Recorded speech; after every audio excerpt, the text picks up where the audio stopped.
And we've spoken sort of numerous times on this program about how when you look at these new deaths as they come in, what we should do is look at them in the context of what was the contemporary government policy at the time when these people were likely infected, which I've been saying up to this point has been 23 days. And I've got that from a paper by Neil Ferguson at Imperial, which says that it's from the onset of symptoms to death. The average period of time is 18 days.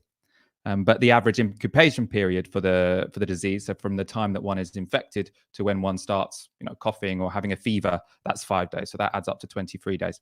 I read an article today, actually, which said that it's longer than that. And the reason it's longer than that is because it takes an average of 3 days between someone dying in hospital and their death being reported. So I just want to go to an article that was in the FT today, or a graph from the FT today, to show how this can quite seriously skew the information we're getting, not in a conspiratorial way, but just in a practical way that one should keep in mind. And so you can see that on March the 27th, this delay meant that the official figures that were going out on March the 27th actually underestimated the cumulative death toll by 80%. So you can see that this delay can make a real difference when it comes to how serious we think the crisis is, and to a degree makes this problem of the time lag of coronavirus politics, which I talk about a lot on this show. We're going to talk about a couple more issues that involve counting deaths. So one of them is a time lag, the other is where people die, and the other is this idea of excess deaths. But first of all, because we've recalculated this idea that if someone has died today, it's probably 26 days ago. Not if their death has been reported today. It was probably 26 days ago that they passed away. I just wanted to bring up another clip of a government advisor speaking.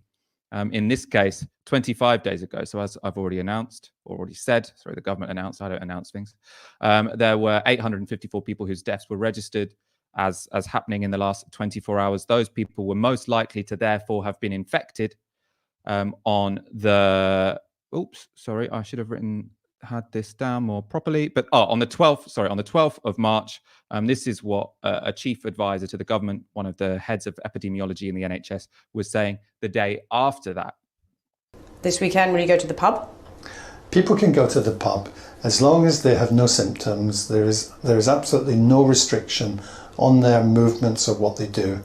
And what about slightly bigger gatherings, like a wedding, for example, where everybody knows each other, everybody's likely to kiss each other because it's a family thing?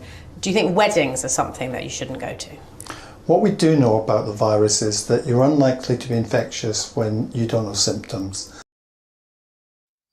So from what we know now from that Financial Times article, the people whose deaths were announced today were most likely infected the day before. That guy, an NHS boss, said that there's no reason for people not to go to pubs. It's very difficult for people to spread coronavirus if they're asymptomatic. There's now a hell of a load of doubt about that in the scientific community. I don't know why the precautionary principle would bring you to say something like that when you weren't absolutely sure it was the case.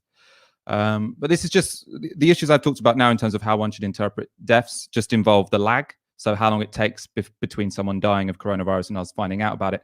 There are also other issues which might not be, which aren't just about time periods. One of them is where people die. So the announcements we hear every day at 5 p.m. on the news, they're people who died in hospital.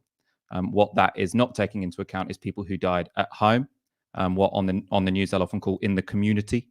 And they don't get counted in that. They might get counted, or they should get counted in the Office for National Statistics results, but that doesn't come out until about 10 days later. So in fact, the full death toll, including people who on their death certificate was written COVID-19 who died in hospital or at home, won't be known for 10 days after they died. So again, that sort of increases the time lag about coronavirus politics.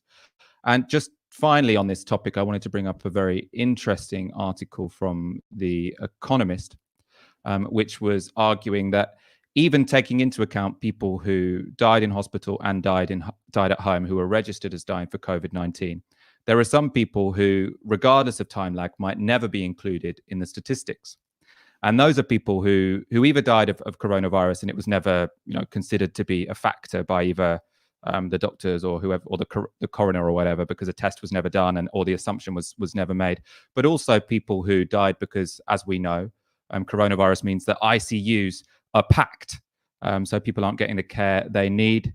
And I just want to go so that you can see sort of how significant this is. The Economist looked at 2 towns, one in Spain and one in Italy, to look at the extent of these excess deaths. So this is a region of Spain, Castile-La Mancha. And you can see that there are days in March where you have sort of 100 people dying confirmed of coronavirus, but there being 100 extra, or at least 100 extra excess deaths. And the same you're seeing in Nembro, which is a town in Italy, where you're seeing that the excess deaths are actually double the amount of people who are registered as dying directly from coronavirus. So this just shows you, the extreme costs of coronavirus, which is obviously relevant to the fact that, as we were talking about on Friday's show, there are people trying to downplay deaths from coronavirus by saying, these people who we're all considering have died, they would have died anyway. In fact, there's many people who are dying from this who it wouldn't have died anyway, but we're also not taking into account.